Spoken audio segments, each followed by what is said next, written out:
திமுக கருத்து சுதந்திரத்திற்கு இடமளிப்பதில்லை எனவும் மதுவிலக்கு மாநாடு என்பது மக்களை ஏமாற்றுவதற்காக நடத்தக்கூடிய அரசியல் நாடகம் என்றும் இந்து மக்கள் கட்சித் தலைவர் அர்ஜுன் சம்பத் பேட்டியளித்துள்ளார். திண்டுக்கல்லில் இந்து மக்கள் கட்சித் தலைவர் அர்ஜுன் சம்பத் செய்தியாளர்களை சந்தித்தார். அப்போது பேசிய அவர், விடுதலை சிறுத்தைகள் கட்சித் தலைவர் திருமாவளவன் அக்டோபர் 2ஆம் தேதி மது ஒழிப்பு மாநாடு நடத்துவதாக அறிவித்துள்ளது மத்திய அரசை நோக்கியது அல்ல என்றும் மதுவிலக்கு போன்ற கொள்கைகள் மாநில அரசாங்கத்தின் வரம்பிற்கும் உட்பட்டது என்று கூறினார். பூரண மதுவிலக்கு என்பது எல்லா கட்சிகளின் கொள்கையாக உள்ள நிலையில் ஒன்றிய அரசு மதுக்கடைகளை மூட வேண்டும் என கூறி போராட்டம் நடத்துவது மக்களை ஏமாற்றுவதற்காக நடத்தக்கூடிய அரசியல் நாடகம் என்றும் கூறினார்.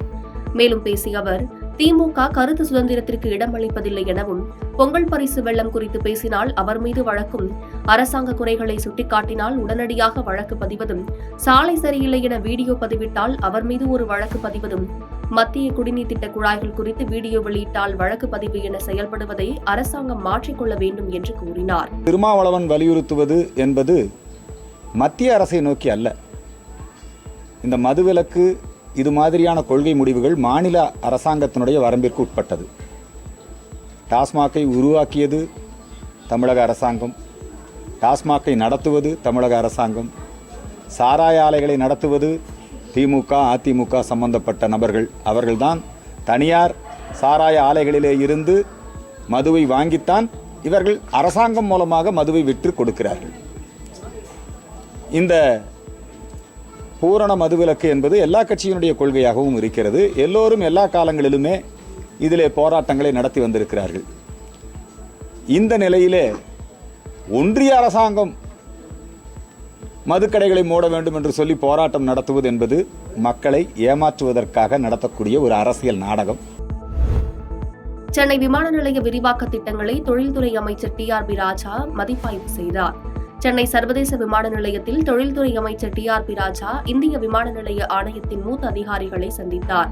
அதனைத் தொடர்ந்து சென்னை விமான நிலையத்தில் விமான நிலையத்திற்கான தற்போதைய மற்றும் எதிர்கால விரிவாக்க திட்டங்களை மதிப்பாய்வு செய்தார். இந்த கூட்டத்தின் முதன்மை கவனம் தமிழகத்தின் பொருளாதாரத்தை உயர்த்துவது, பயணிகள் மற்றும் சரக்குகளின் பெருகி வரும் தேவைகளுக்கு ஏற்ப விமான நிலையத்தின் திறனை மேம்படுத்துவது உள்ளிட்ட முக்கியத்துவத்தை அமைச்சர் வலியுறுத்தினார்.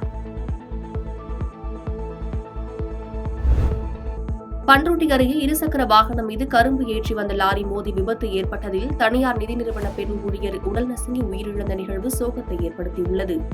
கடலூர் மாவட்டம் பண்ருட்டி அடுத்துள்ள அங்குச்செட்டிப்பாளையம் கிராமத்தைச் சேர்ந்தவர் பாரதி. இவர் தனது இருசக்கர வாகனத்தில் பண்ருட்டி நோக்கி சென்று கொண்டிருந்தார். அப்போது பின்னால் கரும்பு ஏற்றி வந்த லாரி எதிர்பாராத விதமாக இருசக்கர வாகனம் மீது மோதி விபத்து ஏற்பட்டது. இதில் தனியார் நிதி நிறுவன பெண் ஊழியர் உடல் நசுங்கி சம்பவ இடத்திலேயே பரிதாபமாக உயிரிழந்தார். தகவல் அறிந்து சம்பவ இடத்திற்கு வந்த புதுப்பேட்டை போலீசார் உடலை கைப்பற்றி மருத்துவமனைக்கு அனுப்பி வைத்தனர். இதனால் பண்ருட்டி மடப்பட்டு சாலையில் சுமார் 1 மணி நேரத்திற்கு மேலாக போக்குவரத்து பாதிப்பு ஏற்பட்டது. இதுகுறித்து புதுப்பேட்டை போலீசார் வழக்கு பதிவு செய்து விசாரணை மேற்கொண்டு வருகின்றனர். செந்தில் பாலாஜிக்கு நிபந்தனை ஜாமீன் வழங்கியுள்ளது வரவேற்கத்தக்கது என புதுக்கோட்டையில் சட்டத்துறை அமைச்சர் ரகுபதி பேட்டியளித்துள்ளார். புதுக்கோட்டையில் நிகழ்ச்சி ஒன்றில் கலந்து கொண்ட சட்டத்துறை அமைச்சர் ரகுபதி செய்தியாளர்களை சந்தித்தார். அப்போது செய்தியாளர்களிடம் பேசிய அவர், முன்னாள் அமைச்சர் செந்தில் பாலாஜிக்கு உச்சநீதிமன்றம் நிபந்தனை ஜாமீன் வழங்கியது குறித்த கேள்விக்கு பதிலளித்த அவர், செந்தில் பாலாஜிக்கு உச்சநீதிமன்றம் நிபந்தனை ஜாமீன் வழங்கியுள்ளது வரவேற்கத்தக்கது என்று கூறினார். இதனைத் தொடர்ந்து அமைச்சரவை மாற்றம் மற்றும் உதயநிதி ஸ்டாலின் துணை முதல்வர் பதவியேற்பு ஆகியவை எளிதாக நடக்குமா என்ற கேள்விக்கு பதிலளித்த அவர், இதுகுறித்து தமிழக முதல்வர் தான் முடிவு எடுப்பார் என்று கூறினார். நீதிமன்றம் நிபந்தனை ஜாமீன் வழங்கியிருப்பது என்பது ஒரு மகிழ்ச்சியான ஒரு செய்தியாகும். என்று சொன்னால் கடந்த 15 மாதங்களாக அவர் சட்ட போராட்டம் நடத்தி வந்திருக்கின்றார். அவரை போல பொறுமையோடு சட்ட போராட்டம் நடத்திய ஒருவரை பார்க்க முடியாது. அந்த அளவுக்கு சிறையில் இருந்து கொண்டு அமைச்சர் பதவி கூட எனக்கு வேண்டாம் என்று சொல்லி இன்றைக்கு மிகப்பெரிய போராட்டத்திற்கு பிறகு இன்றைக்கு அவர் நிபந்தனை ஜாமீன் பெற்றிருப்பது என்பது வரவேற்கத்தக்க ஒன்று. நிச்சயமாக அவர் தன்னுடைய வழக்குகளிலே வெற்றி பெறுவதற்கு எங்களுடைய வாழ்த்துக்களை தெரிவித்துக் கொள்கிறேன். இதெல்லாம் மாண்புமிகு தமிழ்நாடு முதலமைச்சருடைய முடிவை பொறுத்தது. அதை பற்றி கருத்து சொல்வதற்கு எங்கள் யாருக்கும் உரிமை கிடையாது.